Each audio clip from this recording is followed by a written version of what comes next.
Un magnate tecnológico regresó al lugar de su miseria para regalar millones, pero terminó encontrando algo que ni todo el oro del mundo podía comprar: a su esposa muerta, viva, vestida con harapos y fregando el suelo. Antes de comenzar esta historia, cuéntame en los comentarios desde qué ciudad nos estás viendo. La lluvia golpeaba con violencia el techo del lujoso sedán negro, creando un muro de sonido que aislaba a sus ocupantes del mundo exterior. Dentro, el aire olía a cuero caro y a la colonia amaderada de Antonio, un aroma diseñado para proyectar poder. Sin embargo, al mirar por la ventanilla tintada, Antonio no se sentía poderoso. Al ver los muros de ladrillo desgastado y las rejas oxidadas del orfanato San Judas, volvió a sentirse como aquel niño de 7 años, hambriento y asustado, que temblaba cada vez que oía truenos. Rodrigo, su socio y vicepresidente, rompió el silencio revisando su reloj de oro. Para Rodrigo, aquella visita era una simple maniobra de relaciones públicas. Una foto para lavar la imagen corporativa tras los despidos masivos del trimestre anterior. Para Antonio, era un descenso a los infiernos.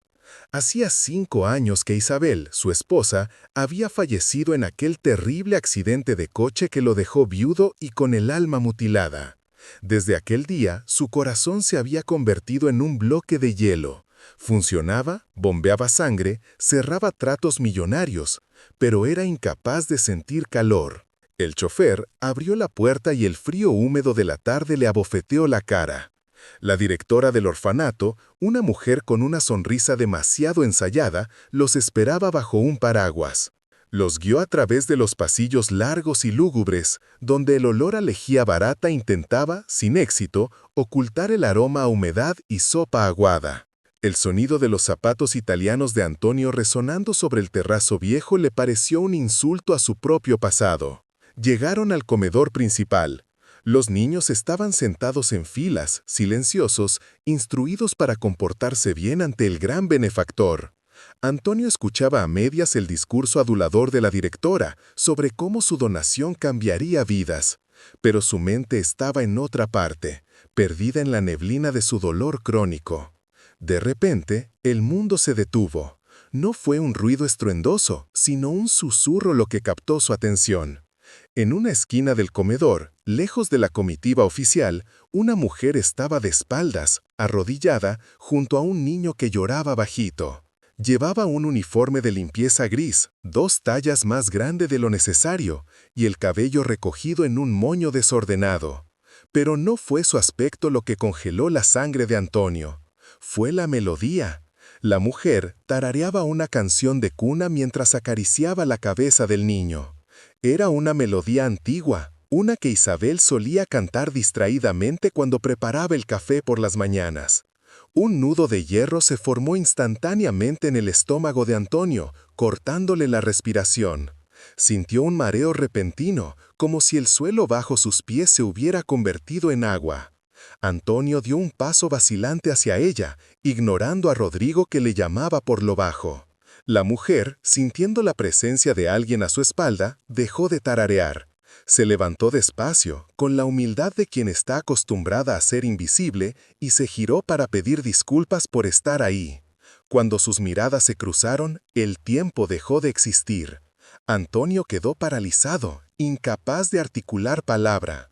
Tenía el mismo rostro ovalado, los mismos ojos color miel que solían brillar con picardía, aunque ahora estaban apagados por un cansancio infinito y un miedo profundo.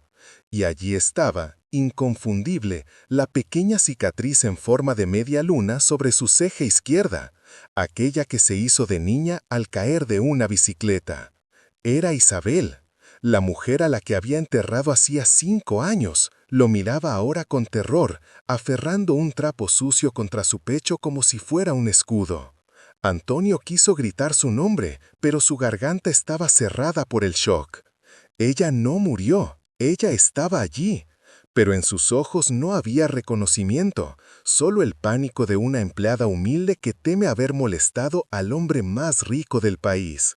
Lo que Antonio no sabía en ese instante era que aquel encuentro no era un milagro, sino el primer hilo suelto de una red de mentiras tan oscura que amenazaba con devorarlos a ambos. El motor del lujoso sedán negro se apagó, y con él pareció morir también el ruido habitual de la ciudad. Antonio bajó del vehículo, y lo primero que sintió no fue nostalgia, sino un golpe físico de realidad. El aire allí olía distinto. Era una mezcla rancia de humedad acumulada durante décadas, lejía barata y sopa hervida. Ese olor se coló por su nariz y bajó directo a su garganta, despertando un sabor amargo que creía haber olvidado. Frente a él se alzaba el edificio del orfanato Santa Clara. Lo que en sus recuerdos infantiles parecía una fortaleza inmensa, ahora se revelaba como lo que realmente era, una estructura agonizante. Las paredes, alguna vez de un amarillo cálido, ahora mostraban su piel descarapelada, revelando el ladrillo gris y frío como una herida abierta que nadie se había molestado en curar.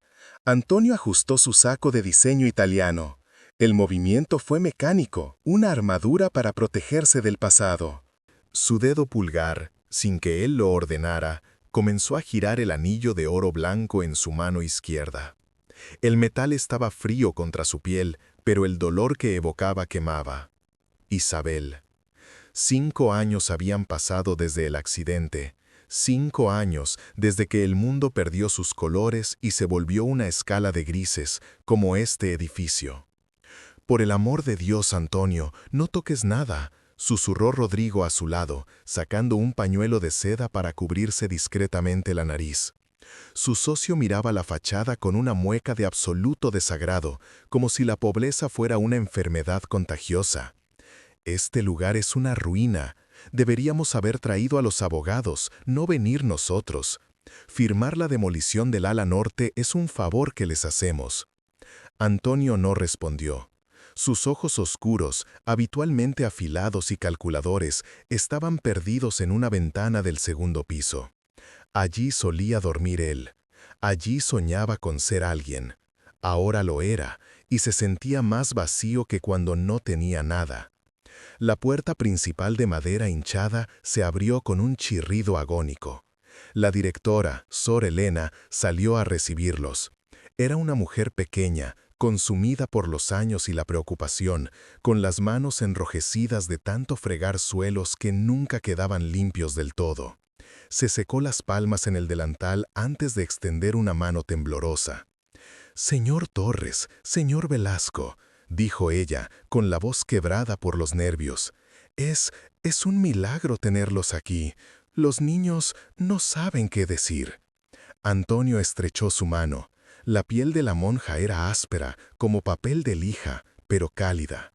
Un contraste violento con la frialdad del mármol de su oficina, con la frialdad de su propia vida. «No hemos venido a socializar, hermana», interrumpió Rodrigo, consultando su reloj de oro con impaciencia ostentosa. «Tenemos una agenda apretada. Antonio quiere ver las instalaciones para evaluar la viabilidad de la donación, y necesitamos discutir los capeles del terreno anexo. Esa estructura es un peligro». La directora bajó la mirada, intimidada por el tono cortante de Rodrigo. «Por supuesto, pasen, por favor. Perdonen el desorden, hemos tenido una gotera en el pasillo principal y, bueno, hacemos lo que podemos». Entraron. El cambio de luz fue drástico. El interior estaba en penumbra, iluminado apenas por unos tubos fluorescentes que parpadeaban con un zumbido eléctrico constante, como el latido arrítmico de un corazón enfermo. El suelo de baldosas, roto en varios puntos, resonó bajo los zapatos de suela dura de Antonio. Tap, tap, tap. Cada paso resonaba como un martillazo en el silencio sepulcral del pasillo. Antonio sentía un nudo de hierro en el estómago. Las risas de los niños se escuchaban lejanas, en el patio trasero, pero allí dentro solo había eco. «Aquí es donde planeamos la remodelación», dijo Rodrigo, señalando una pared con manchas de moho negro que parecían mapas de países olvidados. «Antonio, mira esto. Es inútil repararlo. Es más barato tirar y construir un almacén. Firma la autorización y terminemos con esta farsa de caridad». Antonio seguía acariciando su anillo. La voz de Rodrigo le llegaba amortiguada, como si estuviera bajo el agua. Su atención estaba en otra parte. Había algo en el aire. No era el olor a humedad, ni el polvo que danzaba en los haces de luz. Era una sensación eléctrica en la nuca, una premonición. «Espera», dijo Antonio, deteniéndose en seco. «¿Qué pasa?», preguntó Rodrigo, visiblemente irritado. «¿Te arrepentiste? Te dije que era mala idea venir». «Silencio», ordenó Antonio. Su voz no admitía réplica. El pasillo quedó mudo, y entonces lo escuchó. No era el ruido de la estructura cediendo, no era el viento, venía del final del corredor, donde la luz era más tenue y las sombras se alargaban. Era un sonido suave, rítmico, el sonido de alguien tarareando. Era una melodía sencilla, una canción de cuna, pero para Antonio fue como si el techo se hubiera desplomado sobre su cabeza. Su corazón, que había latido a un ritmo lento y monótono durante 5 años, dio un vuelco violento contra sus costillas. Conocía esa canción. Isabel se la cantaba a su vientre cuando creían que iban a ser padres, antes de perderlo todo.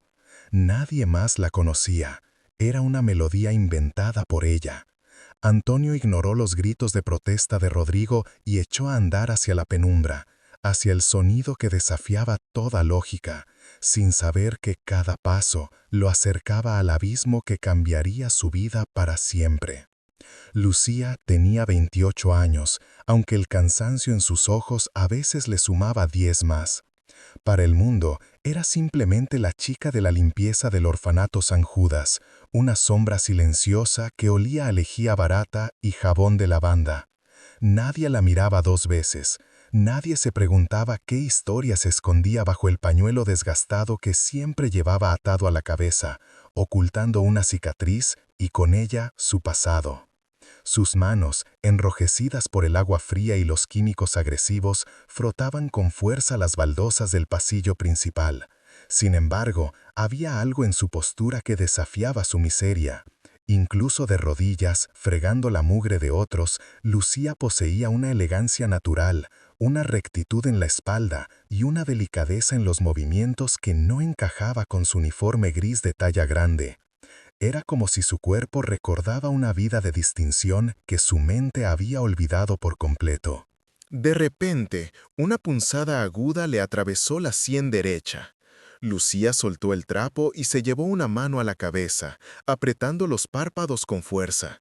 No era un dolor de cabeza normal, era un taladro, un eco metálico que la asaltaba casi a diario desde hacía 5 años. El dolor trajo consigo el recuerdo recurrente, el único que tenía claro, el despertar. La memoria la golpeó con la fuerza de una ola fría. Recordó la luz blanca y cegadora de un hospital rural, el pitido monótono de las máquinas, el olor a antiséptico mezclado con el miedo puro. Recordó la voz de un médico cansado diciéndole que la habían encontrado medio muerta en la orilla de un río, sin documentos, sin teléfono, sin nombre. Jane Doe, una mujer sin historia. Durante semanas esperó a que alguien entrara por esa puerta preguntando por ella, a que alguien la reclamara, pero nadie vino. El silencio de aquella habitación de hospital fue la primera lección de su nueva vida. Estaba sola en el mundo. El grito de un niño la devolvió al presente, disipando la niebla de su memoria. Lucía parpadeó, respirando hondo para calmar las náuseas que le provocaba el dolor. Al final del pasillo vio a Tomás, un niño de 6 años recién llegado, acurrucado en una esquina llorando en silencio. Tenía la ropa sucia y la mirada vacía de quien ya ha aprendido que el hambre duele más que los golpes. Sin dudarlo, Lucía se levantó. Ignoró el dolor punzante en su sien y se acercó al pequeño. Se agachó frente a él, ignorando que el suelo mancharía sus propias rodillas. «Aquí tienes, guerrero», susurró con una voz que sonaba como una canción de cuna, sacando de su bolsillo un pequeño bocadillo envuelto en servilletas de papel. Era su almuerzo, lo único que comería hasta la noche, pero la sonrisa tímida que apareció en el rostro de Tomás valía más que cualquier comida. «Gracias», murmuró el niño, devorando el pan con desesperación. Lucía le acarició el cabello revuelto, sintiendo una conexión profunda, casi dolorosa con esa soledad infantil. No sabía si alguna vez había sido madre, pero su corazón reaccionaba ante el dolor ajeno con una intensidad que a veces la asustaba. Sentía que le sobraba amor en el pecho y no tenía a quién dárselo. ¡Lucía! El grito estridente de la supervisora retumbó en el pasillo, rompiendo la intimidad del momento. «Deja de perder el tiempo. Los donantes están a punto de llegar al vestíbulo. Necesito que limpies las ventanas de la entrada ahora mismo. Y arréglate ese pañuelo. Pareces una pordiosera». Lucía asintió sumisamente, bajando la cabeza. Se ajustó el pañuelo que cubría su cabello castaño y la extraña cicatriz en su cuero cabelludo. Recogió su cubo y su fregona. Sus pasos resonaron sobre el mármol frío mientras se dirigía hacia la entrada principal, donde los coches de lujo ya empezaban a aparcar. No tenía idea de que, al cruzar esas puertas, el muro de anonimato que había construido para sobrevivir estaba a punto de derrumbarse. No sabía que el hombre que bajaba de aquel auto negro, ajustándose en un traje de $1000, traía consigo la llave de su pasado y el peligro de su futuro. Lucía solo pensaba en terminar su turno, sin sospechar que aquella tarde el simple acto de limpiar una ventana cambiaría el destino de todos.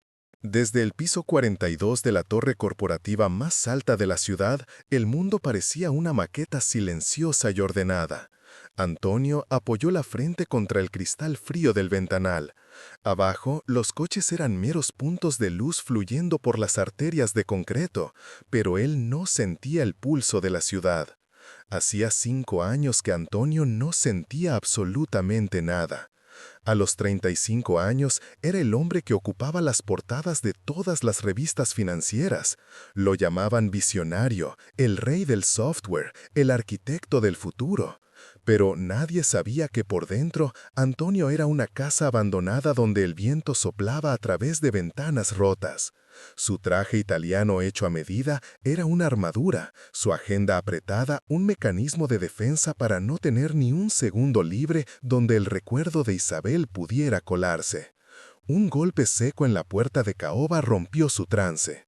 «Adelante», dijo Antonio sin girarse. Su voz sonó ronca, como si no la hubiera usado en horas. Rodrigo entró con esa energía eléctrica que lo caracterizaba. Caminaba como quien es dueño del suelo que pisa, con una sonrisa ensayada y una carpeta de cuero bajo el brazo. Rodrigo no era solo su socio, era la única persona que había permanecido a su lado tras el accidente, el hombre que había tomado las riendas de las finanzas cuando Antonio se hundió en la depresión. O al menos eso era lo que Antonio creía. «Todo está listo para la visita al orfanato, Antonio», anunció Rodrigo, dejando los documentos sobre el inmenso escritorio de vidrio negro. «La prensa ya está avisada, pero discretamente, como pediste. Las deducciones fiscales de esta donación serán significativas». Antonio se giró lentamente. La luz grisácea de la tarde marcaba las ojeras bajo sus ojos y la tensión perpetua en su mandíbula. «No me importan los impuestos, Rodrigo, ni la prensa». Rodrigo suspiró, suavizando su expresión con una máscara de preocupación fraternal. Se acercó y puso una mano sobre el hombro de su amigo.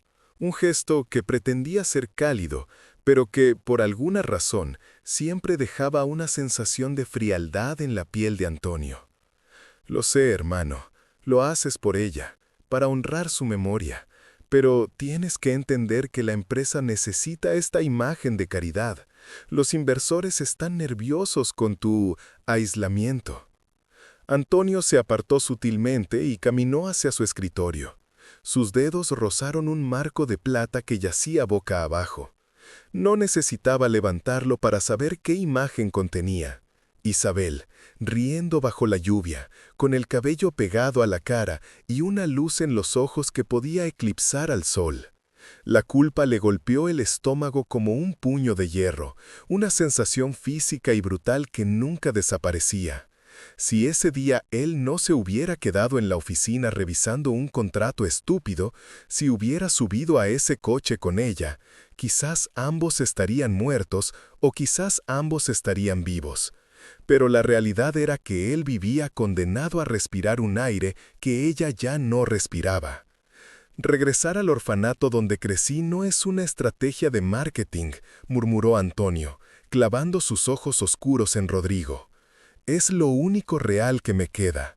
Necesito recordar de dónde vengo para saber si todavía queda algo humano en mí. Rodrigo asintió solemnemente, ocultando el destello de impaciencia en su mirada. Para Rodrigo, el orfanato era un agujero de pobreza que debían demoler o comprar, no un santuario. Pero si llevar a Antonio allí servía para mantenerlo distraído mientras él terminaba de desviar los fondos a las cuentas en las Islas Caimán, entonces irían al orfanato. Salimos en 1 hora, dijo Rodrigo antes de retirarse, dejando de nuevo a Antonio a solas con el zumbido del aire acondicionado. Antonio volvió a mirar por la ventana. Sentía una extraña presión en el pecho, una ansiedad que no lograba descifrar. Creía que viajaba al pasado para cerrar una herida, para entregar un cheque y sentir, aunque fuera por un instante, que su dinero servía para algo más que acumular polvo digital. No tenía ni la menor idea de que ese viaje no era un retorno al pasado, sino una colisión frontal con el destino. Antonio pensaba que su vida había terminado hace 5 años en una carretera mojada, pero no sabía que, en los pasillos de aquel orfanato pobre, entre el olor a humedad y desinfectante barato, su corazón estaba a punto de recibir una descarga que lo despertaría de la muerte en vida. El hombre más poderoso de la ciudad se ajustó la corbata, sintiendo que se ahogaba sin sospechar que estaba a punto de encontrarse con los ojos de un fantasma. El ruido de las felicitaciones en el salón principal del orfanato se había vuelto insoportable. Para Antonio, cada aplauso era un recordatorio de lo lejos que estaba de su verdadero hogar, ese que había perdido 5 años atrás en una carretera lluviosa. Necesitaba huir. Con la excusa de buscar un vaso de agua, se alejó de los donantes y los periodistas, buscando refugio en la parte trasera del edificio. Empujó la puerta batiente de la cocina y el silencio lo recibió de golpe. A diferencia del lujo de la sala de eventos, aquí las paredes estaban desconchadas y el aire olía a una mezcla de lejía barata y sopa fría. La penumbra solo estaba rota por la luz amarillenta de un tubo fluorescente que parpadeaba, proyectando sombras largas sobre el suelo de baldosas gastadas. Antonio caminó hacia el fregadero, aflojándose el nudo de la corbata que sentía como una soga alrededor del cuello. Abrió el grifo y el sonido del agua corriente pareció calmar por un segundo el ruido en su cabeza. Y entonces lo escuchó. Era apenas un susurro, un tarareo suave que venía del rincón más oscuro de la cocina, cerca de la despensa. Antonio se quedó congelado, con la mano aún bajo el chorro de agua helada. La melodía era sencilla, melancólica, pero inconfundible. No era una canción popular ni un éxito de la radio. Era una nana, esa nana. La composición que Isabel había escrito al piano semanas antes del accidente, una melodía privada que solo existía en las paredes de su mansión y en la memoria torturada de Antonio. «Duerme, mi pequeña luna, que el sol te espera», canturrió la voz, con un timbre dulce y ligeramente ronco. El vaso de cristal resbaló de los dedos de Antonio. El estallido del vidrio contra el suelo resonó como un disparo en el silencio de la cocina. El agua salpicó los zapatos de cuero italiano de Antonio, pero él no se movió, ni siquiera parpadeó. Su mirada estaba clavada en la figura que emergió de las sombras, asustada por el ruido. Lucía, con su uniforme gris de limpieza manchado y el cabello recogido en un moño desordenado, dio un paso atrás, protegiéndose instintivamente.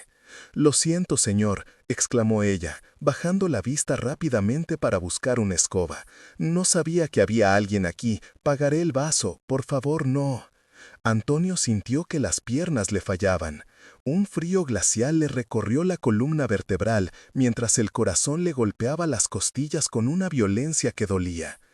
Esa voz, y ahora, al verla a la luz, ese rostro. Aunque estaba más delgada, con ojeras marcadas por el cansancio y la piel curtida por el trabajo duro, era ella.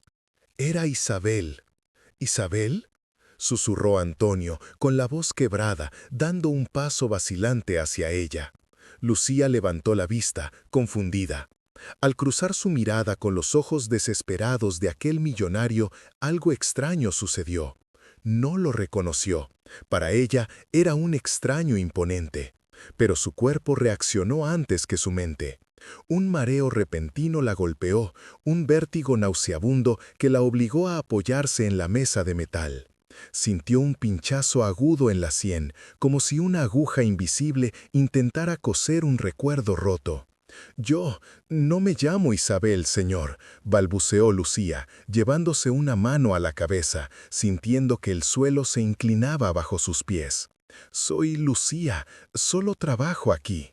Antonio estiró la mano, temblando, queriendo tocar su rostro, para asegurarse de que no era una alucinación producida por su duelo. «No, tú cantabas esa canción», insistió él, desesperado. Antes de que sus dedos pudieran rozar la piel de ella, la puerta de la cocina se abrió de golpe con violencia. «Antonio, ¿qué demonios haces aquí?». La voz de Rodrigo cortó el aire como un latigazo. El socio entró con paso firme, sus ojos escaneando la escena en una fracción de segundo. Vio el vidrio roto, la mano extendida de Antonio y, sobre todo, vio a la mujer. Por un instante, la máscara de Rodrigo cayó. Sus pupilas se dilataron con un terror puro al reconocerla. Pero fue solo un microsegundo. Su instinto de supervivencia, afilado y cruel, tomó el control. Rodrigo se interpuso bruscamente entre los dos, empujando a Antonio hacia atrás con una fuerza que disfrazó de preocupación fraternal. «Por Dios, Antonio, estás pálido, estás teniendo otro de tus episodios», dijo Rodrigo en voz alta, girándose luego hacia Lucía con una mirada cargada de veneno y advertencia. «¿Y tú, qué haces ahí parada? ¿No ves que el señor está indispuesto? Limpia este desastre y desaparece, ahora». «Pero él», intentó decir Lucía, aún aturdida por el mareo y la intensidad del momento. «He dicho que te largues», rugió Rodrigo con una agresividad que hizo temblar a la joven.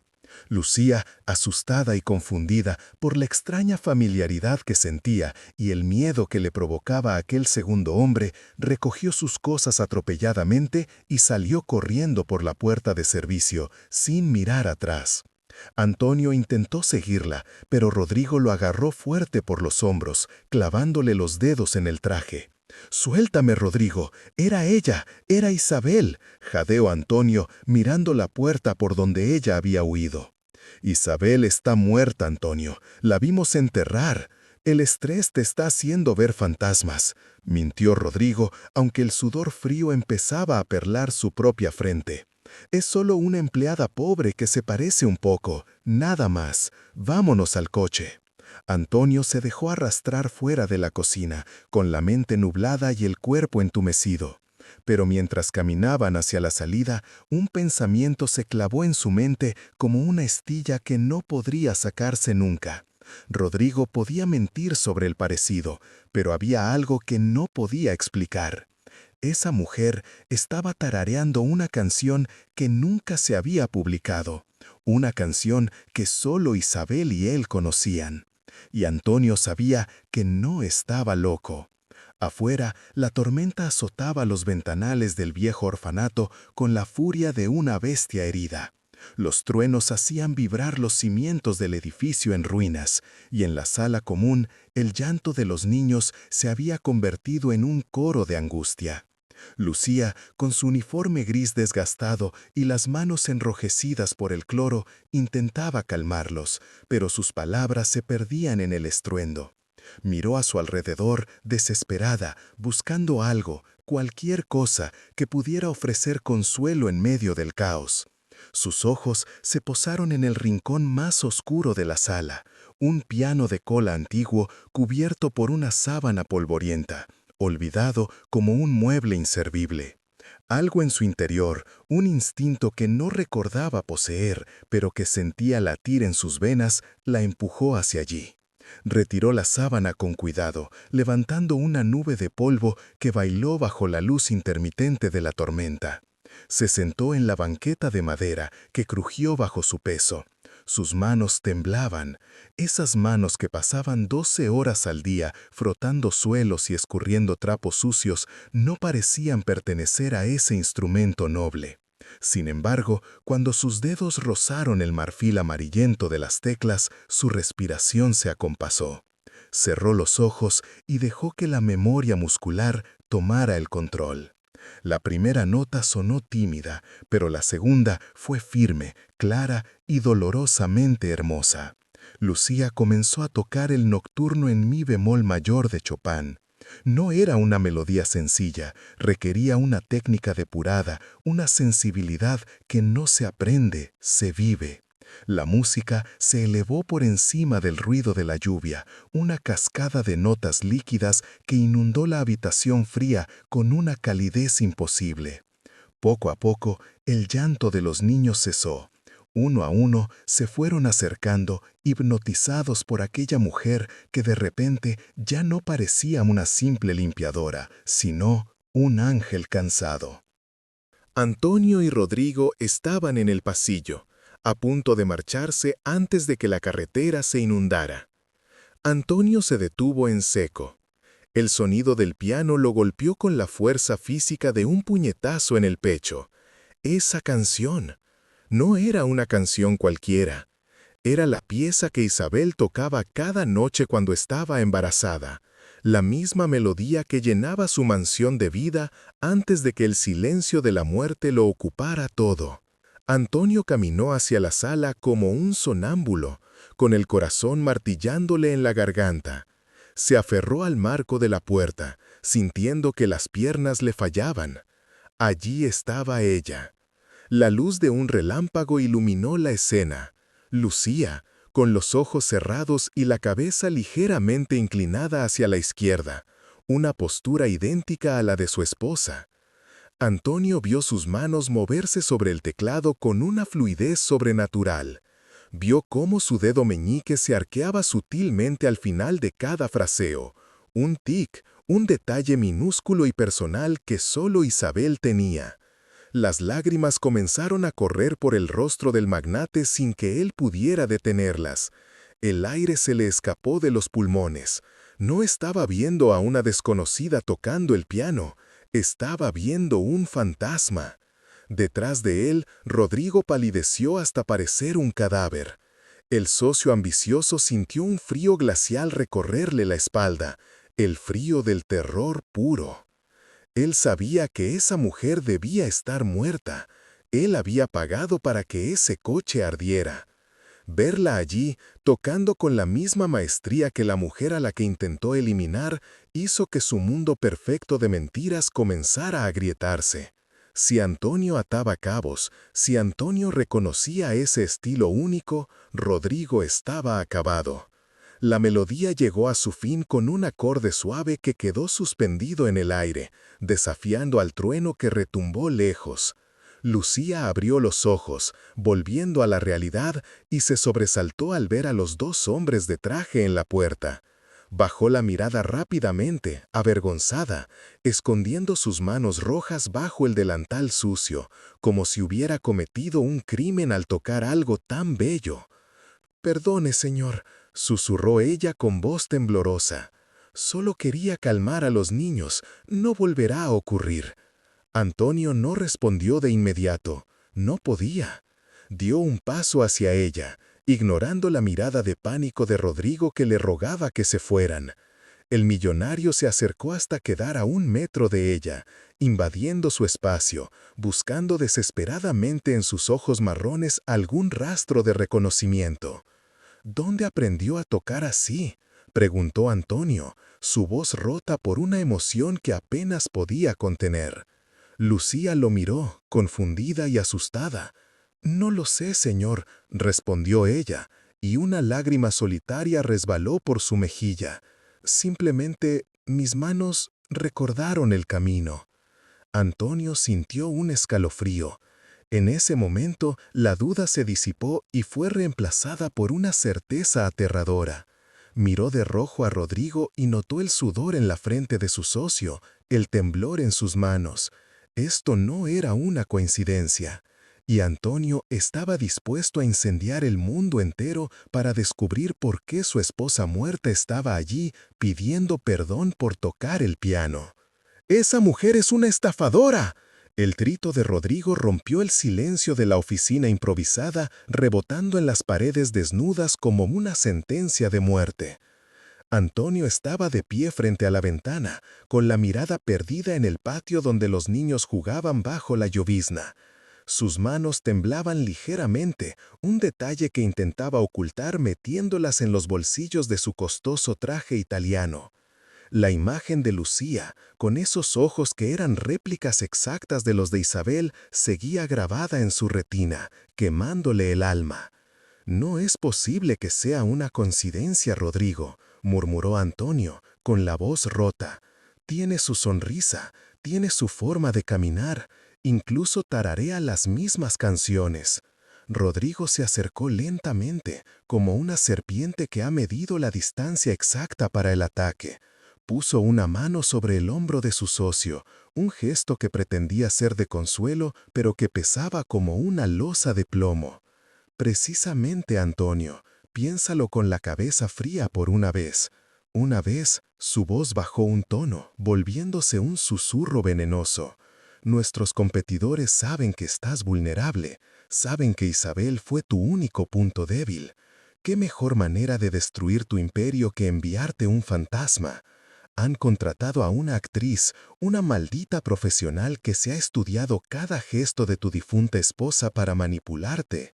Antonio sintió un nudo de hierro en el estómago. La lógica de Rodrigo era cruel, pero implacable. El mundo de los negocios era una selva donde la debilidad se pagaba con sangre. ¿Y si era verdad? ¿Y si esa calidez que sintió al verla no era más que una trampa diseñada en un laboratorio de estrategia corporativa? El aire en la habitación se volvió denso, irrespirable. «Si descubro que me están mintiendo», empezó Antonio, apretando la mandíbula hasta que le dolió. «Yo me encargaré de protegerte, hermano», prometió Rodrigo, ocultando una sonrisa torcida. «Pero necesitamos pruebas, necesitamos demostrar que esa mujer no es una santa que limpia pisos por necesidad, sino una ladrona que busca tu fortuna». Rodrigo salió de la oficina dejando a Antonio sumido en un infierno de dudas.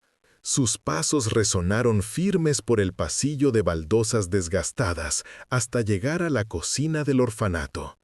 Allí, el ambiente cambiaba drásticamente. El olor a guiso barato y humedad impregnaba el aire, mezclándose con el vapor de las ollas gigantes. En un rincón, secándose las manos en un delantal manchado, estaba Berta, la cocinera.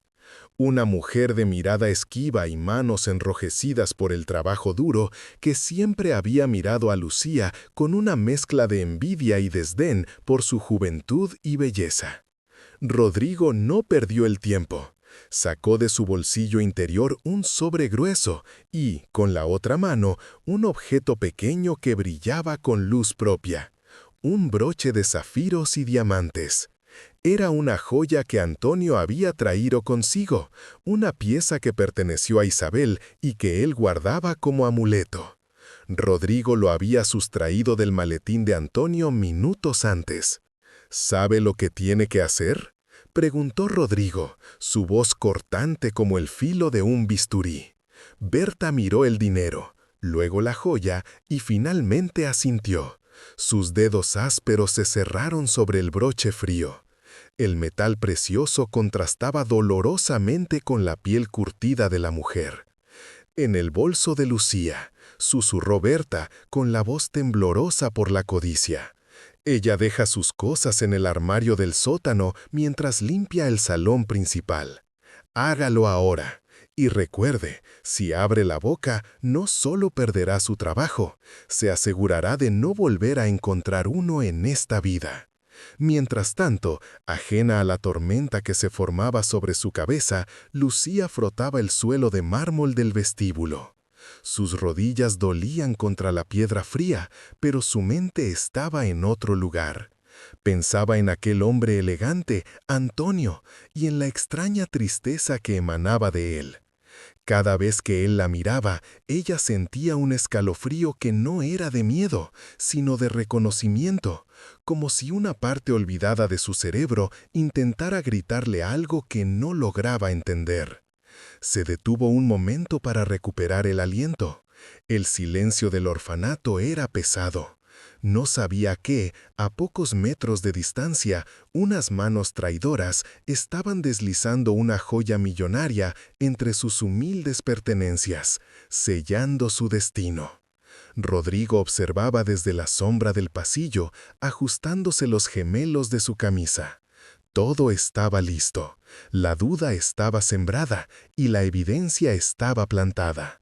Antonio no tardaría en descubrir el robo, y cuando lo hiciera, el dolor de la traición borraría cualquier rastro de amor que pudiera haber renacido.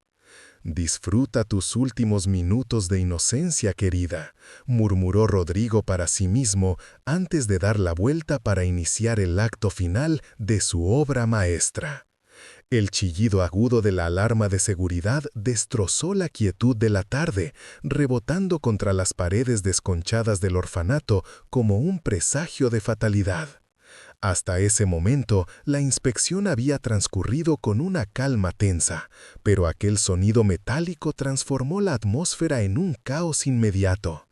Antonio se quedó paralizado en el centro del salón principal. Su mano fue instintivamente a su muñeca izquierda.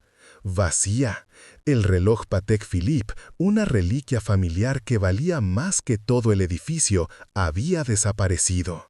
Antes de que pudiera siquiera procesar la pérdida, Rodrigo ya había tomado el control de la situación con una eficiencia teatral que helaba la sangre.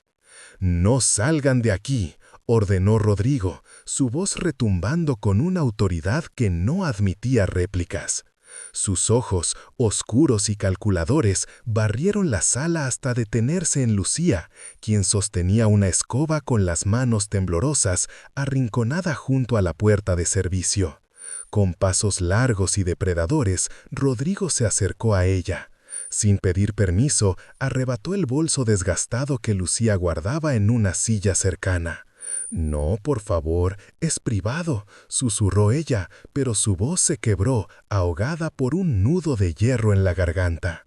Rodrigo ignoró la súplica y volcó el contenido del bolso sobre la mesa de caoba.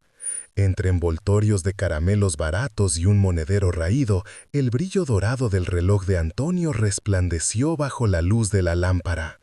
Un silencio sepulcral cayó sobre la sala, más pesado y asfixiante que cualquier grito. «Ahí lo tienes, Antonio», escupió Rodrigo, levantando el reloj como un trofeo.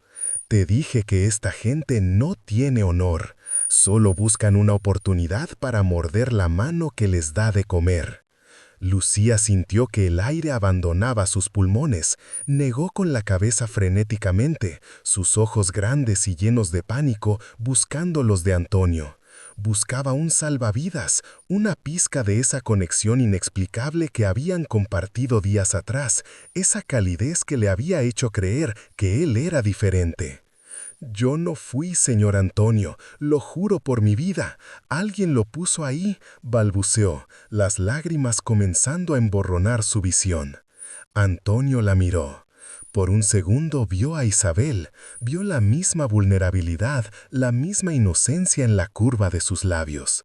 Su corazón quiso gritar, quiso defenderla, quiso creer que era imposible que esa mujer fuera una ladrona. Pero entonces el dolor del pasado, manipulado hábilmente por las palabras venenosas durante años, nubló su juicio.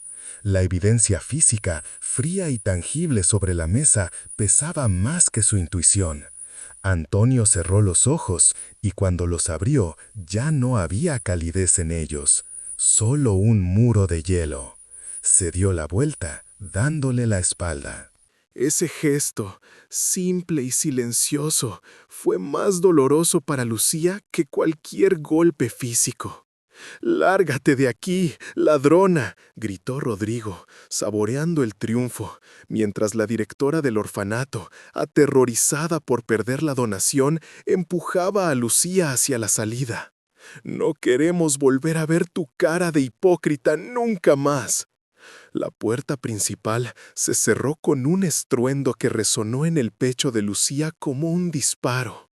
Afuera, el cielo había decidido llorar con ella. Una lluvia torrencial caía sobre la ciudad, empapando su uniforme en segundos. El frío del agua contrastaba violentamente con el ardor de la humillación que le quemaba las mejillas. Lucía caminó sin rumbo, abrazándose a sí misma, sintiendo cómo el barro manchaba sus zapatos.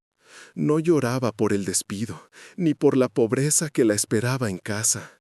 Lloraba porque, por un breve instante, había creído en la bondad de un hombre que la había mirado como si ella fuera lo más preciado del mundo. Y ese mismo hombre acababa de condenarla al olvido sin decir una sola palabra. Dentro de la mansión, Antonio observaba la lluvia a través del cristal, apretando el reloj recuperado en su puño hasta que los nudillos se le pusieron blancos. No sabía aún que ese silencio sería el error más grande de su vida.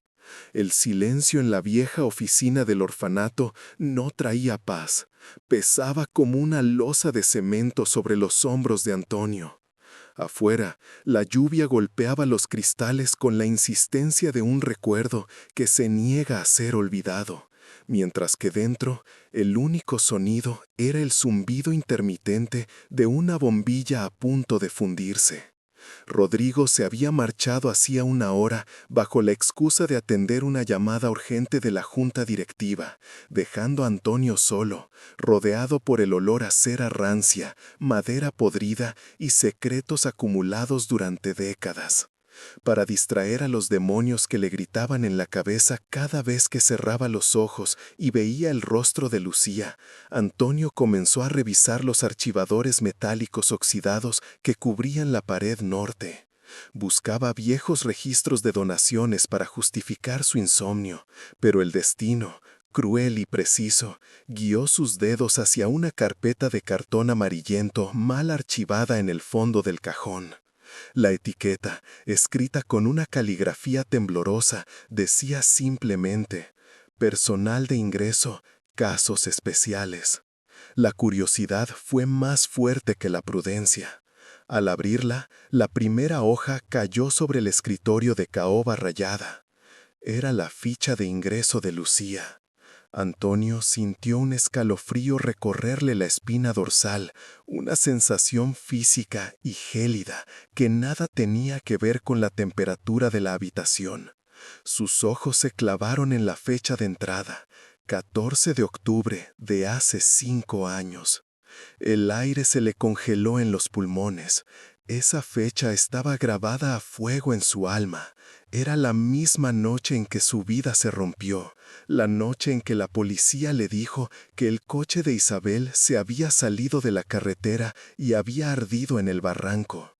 Rodrigo había identificado los restos.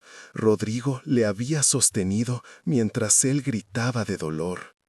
¿Cómo podía Lucía haber llegado a este orfanato remoto, desorientada y sin memoria, exactamente la misma noche en que su esposa supuestamente murió a 50 kilómetros de allí? Con las manos temblando, Antonio pasó la página y encontró un informe médico adjunto, garabateado apresuradamente por la antigua enfermera del lugar, una mujer que ya había fallecido. Las palabras técnicas se mezclaban con observaciones personales, pero hubo una frase, subrayada en tinta roja, que hizo que el corazón de Antonio dejara de latir por un segundo eterno. Paciente femenina, identidad desconocida, presenta trauma craneal severo, amnesia retrógrada y una cicatriz abdominal reciente, aún con puntos de sutura, compatible con una cesárea traumática o pérdida gestacional avanzada. Antonio tuvo que agarrarse al borde del escritorio para no caer al suelo. Un pitido agudo taladró sus oídos, ahogando el sonido de la lluvia. El mundo giró vertiginosamente. Nadie sabía eso, absolutamente nadie. El embarazo de Isabel era un secreto que solo compartían ellos dos. Apenas tenía 3 meses cuando ocurrió el accidente y planeaban anunciarlo esa misma Navidad. Esa cicatriz no era una coincidencia.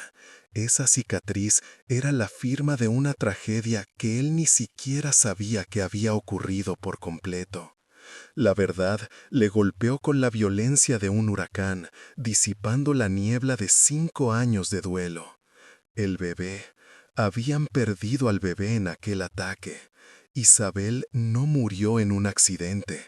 Alguien la sacó del coche, alguien intentó matarla, alguien le arrebató a su hijo antes de que pudiera nacer y la dejó por muerta en el fango.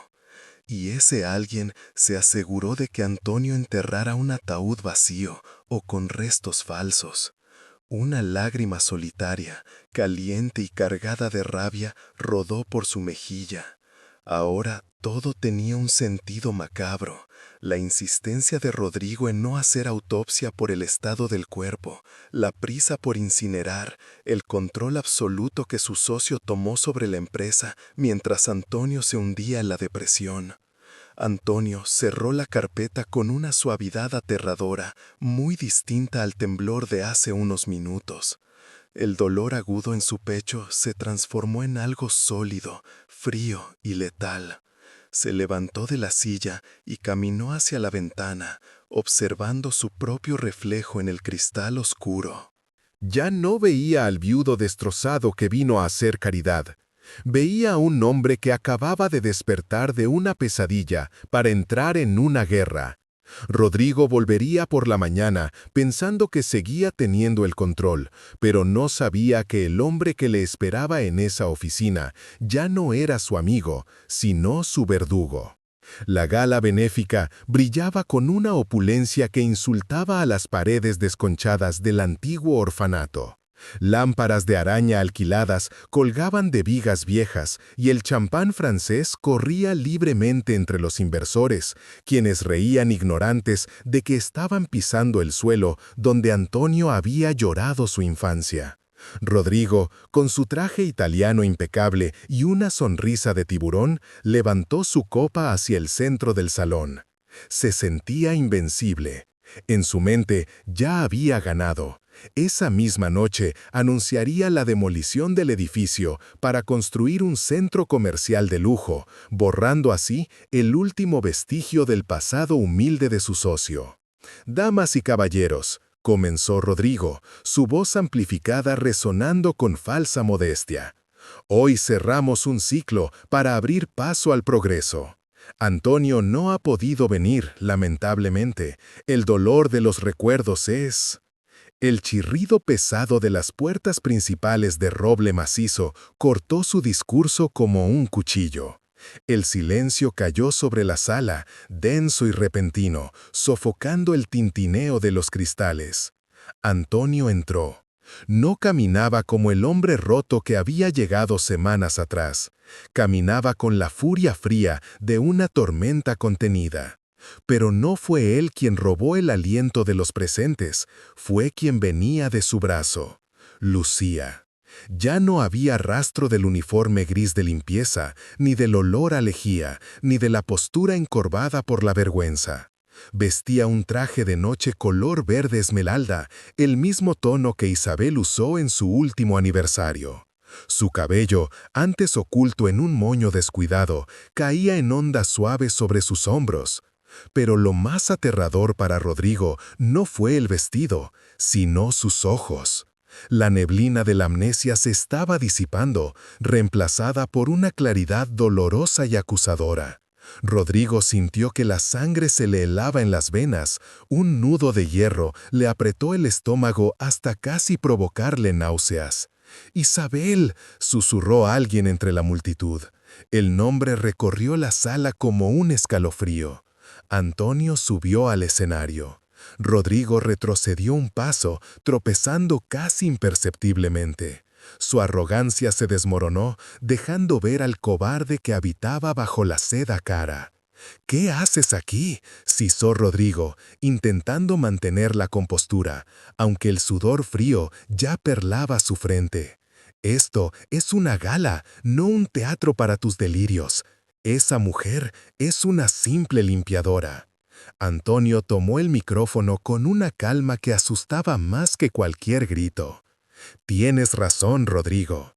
Esta noche no venimos a hablar de caridad. Venimos a hablar de asesinatos». Antes de que Rodrigo pudiera reaccionar, Antonio hizo una señal. La pantalla gigante detrás de ellos, preparada para mostrar los planos del nuevo centro comercial, parpadeó y cambió de imagen. No eran planos, eran documentos. Informes forenses antiguos, correos electrónicos encriptados y, finalmente, un video de seguridad granulado de hace 5 años. La sala ahogó un grito colectivo. En la pantalla se veía claramente a Rodrigo en el garage de la mansión, manipulando el sistema de frenos del coche deportivo de Antonio, el mismo coche en el que Isabel supuestamente había muerto. El aire en el salón se volvió irrespirable. Rodrigo miraba la pantalla con los ojos desorbitados, como si estuviera viendo su propia ejecución. «Hace 5 años creíste que habías matado a mi esposa para quedarte con mi empresa», dijo Antonio, su voz resonando con el peso de 5 años de luto injusto. «Manipulaste los frenos, planeaste el funeral, incluso lloraste en mi hombro. Pero cometiste un error, Rodrigo, no verificaste el cuerpo». Lucía dio un paso al frente. Un destello de dolor cruzó su rostro al mirar las imágenes. Fragmentos de metal retorcido y fuego volvieron a su mente. No como una pesadilla, sino como un recuerdo. Su mano temblaba, pero su voz salió firme, con un timbre que Rodrigo conocía demasiado bien. «No morí ese día, Rodrigo», dijo ella, y cada palabra era una sentencia. «Sobreviví, perdí mi memoria y mi identidad, y tú me dejaste pudrirme en la pobreza mientras vivías de la fortuna de mi esposo». «No estás muerta», gritó Antonio, señalando a su socio con un dedo acusador. Rodrigo, acorralado por las miradas de desprecio de la élite que tanto ansiaba impresionar, intentó una última huida desesperada.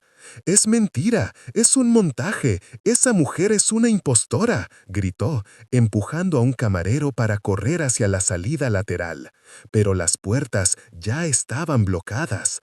Las luces azules y rojas de las sirenas policiales que Antonio había coordinado en silencio inundaron el salón a través de los ventanales góticos, tiñendo el rostro pálido de Rodrigo con los colores de la justicia. 2 oficiales entraron, esposando al hombre que minutos antes se creía dueño del mundo. Antonio bajó del escenario y envolvió a Lucía en sus brazos. Ella hundió el rostro en su pecho, temblando, mientras las lágrimas finalmente rompían la presa de su memoria.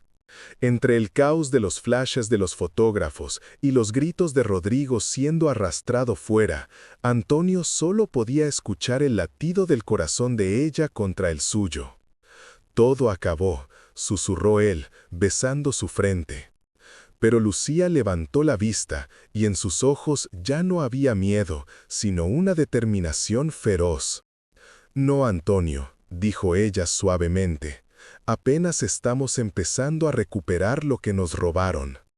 Si quieres saber cómo Antonio y Lucía reconstruirán su imperio sobre las cenizas de la traición, escribe la palabra justicia en los comentarios».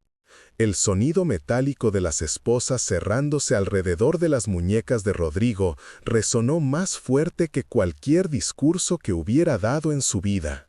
Aquel clic seco cortó el aire del viejo orfanato, silenciando de golpe los murmullos de la prensa y los sollozos contenidos de los asistentes. «Esto es un error, no saben con quién se están metiendo», gritó Rodrigo, su rostro, habitualmente una máscara de compostura y arrogancia, ahora estaba desfigurado por el pánico y la ira. Dos oficiales lo arrastraron hacia la salida, sus zapatos de diseñador raspando inútilmente contra el suelo de madera desgastada que él tanto despreciaba. Al cruzar el umbral, Rodrigo buscó la mirada de Antonio, esperando encontrar duda o compasión, pero solo halló un muro de hielo. Antonio ni siquiera parpadeó. El hombre que había orquestado la muerte de Isabel, el socio que le había robado 5 años de vida, ahora no era más que un recuerdo amargo siendo expulsado a la fuerza de su realidad. Cuando los gritos de Rodrigo se desvanecieron en el exterior, mezclándose con el aullido de las sirenas, una calma densa y pesada inundó el salón principal. Antonio se giró lentamente. Ya no le importaban las cámaras que parpadeaban como luciérnagas nerviosas, ni los inversores millonarios que observaban boquiabiertos. Su universo entero se redujo a una sola figura parada en el centro de la habitación: Lucía. Ella estaba allí, inmóvil, con su uniforme gris de limpieza, aferrando un trapo sucio como si fuera su único escudo contra un mundo que no entendía. Sus ojos, idénticos a los de Isabel, estaban llenos de lágrimas y confusión. El dolor en su sien era punzante, como si una grieta se estuviera abriendo en la presa que contenía sus recuerdos. Antonio caminó hacia ella. Cada paso resonaba en el silencio, acortando la distancia entre el magnate tecnológico y la humilde empleada. Cuando estuvo a solo unos centímetros, hizo algo que nadie esperó. El gran Antonio Navarro, el hombre que nunca se doblegaba ante nadie, dobló sus rodillas y cayó al suelo. Se arrodilló ante ella, sin importarle el polvo del suelo en su traje impecable. Levantó la vista, y por primera vez en un lustro, sus ojos no mostraron poder, sino una vulnerabilidad devastadora. «Perdóname», susurró Antonio, y su voz se quebró, cargada con el peso de 1000 noches de insomnio. «Perdóname por haber creído que te habías ido. Perdóname por no haberte protegido del monstruo que dormía a mi lado». Lucía retrocedió medio paso, asustada. Su corazón martillaba contra sus costillas con una fuerza que le quitaba el aliento. Aquel hombre, arrodillado ante ella, emanaba una tristeza tan profunda que le resultaba físicamente dolorosa. «Señor, levántese, por favor», balbuceó ella, sintiendo que el suelo bajo sus pies se tambaleaba. «No soy el Señor», dijo él, tomando con delicadeza una de las manos de ella, ásperas por el trabajo duro y los químicos de limpieza. Antonio presionó esa mano contra su propia mejilla, cerrando los ojos. «Soy yo, soy el hombre que prometió amarte hasta el último de sus días. Mírame, Isabel, por favor, mírame de verdad». Al sentir el contacto de su piel con la de él, una descarga eléctrica recorrió la espina dorsal de Lucía. De repente, el olor a desinfectante barato del orfanato desapareció. En su lugar, su mente se llenó del aroma a café recién hecho y lluvia. Vio imágenes borrosas, un vestido blanco, una risa compartida en un balcón, una canción de cuna tarareada en la oscuridad. El nudo de hierro que había oprimido su pecho durante 5 años comenzó a aflojarse. La niebla en su mente se disipó por un segundo, lo suficiente para dejar entrar un rayo de luz cegadora. Lucía dejó caer el trapo sucio. Sus dedos, temblorosos, trazaron el contorno de la mandíbula de Antonio, reconociendo una geografía que sus manos sabían de memoria, aunque su cerebro la hubiera olvidado. Las lágrimas comenzaron a correr libremente por sus mejillas, lavando el maquillaje de la fatiga. La sala contuvo el aliento. Incluso los periodistas bajaron sus cámaras, conscientes de que estaban presenciando algo sagrado. Lucía abrió la boca, y su voz, aunque ronca por el llanto, sonó clara y firme por primera vez. No habló la empleada asustada, Habló la mujer que había regresado del olvido. Antonio.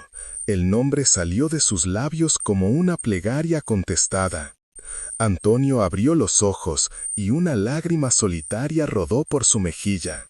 El sonido de su nombre en la voz de ella fue la música más hermosa que había escuchado jamás. Se puso de pie y la envolvió en un abrazo desesperado, enterrando su rostro en el cuello de ella, inhalando su aroma, confirmando que no era un sueño. Un aplauso tímido comenzó en el fondo del salón, iniciado por la vieja directora del orfanato, y pronto se transformó en una ovación estruendosa que hizo vibrar las paredes. Pero ellos no escuchaban nada. En ese abrazo, el tiempo se había detenido. El villano había perdido todo en un segundo, pero la limpiadora no solo había recuperado su lugar, había recuperado su vida. Sin embargo, mientras los flashes iluminaban el reencuentro, Antonio notó algo al mirar por encima del hombro de su esposa. En la entrada del orfanato, medio oculta por las sombras de una columna, una figura observaba la escena. No aplaudía, no lloraba, solo miraba con una frialdad calculadora antes de darse la vuelta y desaparecer en la noche. Antonio apretó a Isabel más fuerte contra su pecho. Rodrigo había caído, sí, pero la guerra aún no había terminado. El final que nadie esperaba, pero que todos necesitaban llorar. Un mes después, el sol de la tarde ya no iluminaba unas ruinas grises y olvidadas. La fachada del orfanato, antes cubierta de moho y grietas que parecían cicatrices en la piel del edificio, ahora resplandecía con un color crema cálido.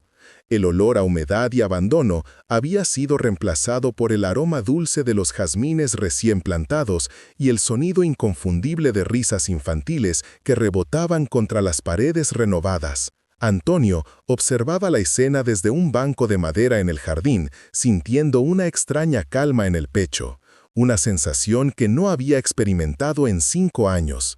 El nudo de hierro que solía apretarle el estómago cada mañana había desaparecido, dejando espacio para un aire limpio y profundo. Sus ojos no se apartaban de la figura que caminaba entre los rosales, Lucía. Ella se detuvo para acariciar un pétalo. No había recuperado toda su memoria. Los médicos dijeron que quizá nunca lo haría por completo. Isabel, la esposa de la alta sociedad que conocía los protocolos de las galas benéficas, se había desvanecido en la niebla del trauma. Pero lo que quedaba era algo más puro, más resistente.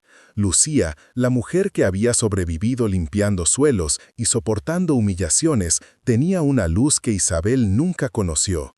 Ella se giró y sus miradas se cruzaron. En sus ojos ya no había miedo, solo una serenidad profunda. Se acercó a él y Antonio notó cómo la brisa jugaba con el vestido sencillo que llevaba, tan diferente a las sedas costosas del pasado, pero infinitamente más hermoso ante sus ojos. ¿En qué piensas?, preguntó ella, sentándose a su lado. Su voz tenía la cadencia de una canción de cuna, suave y reconfortante. «En que pasé años buscando fantasmas», respondió Antonio, tomando su mano. La piel de ella era cálida, un contraste absoluto con el frío mármol de la tumba que él solía visitar. Pensé que mi vida se trataba de vengar tu muerte, de destruir a Rodrigo y a todos los que nos hicieron daño. Pero ahora me doy cuenta de que la verdadera victoria no fue verlos caer, sino verte a ti sonreír de nuevo. Lucía apretó su mano. Aunque su mente no recordaba los votos matrimoniales de hace un lustro, su corazón reconocía el tacto de aquel hombre. «No necesito recordar quién fui, Antonio», susurró ella, apoyando la cabeza en su hombro. «Me basta con saber quién soy ahora a tu lado». El momento de intimidad se rompió, no por una intriga, sino por un grito de alegría. Un niño de unos 7 años, con las rodillas manchadas de pasto y una sonrisa mellada, corrió hacia ellos.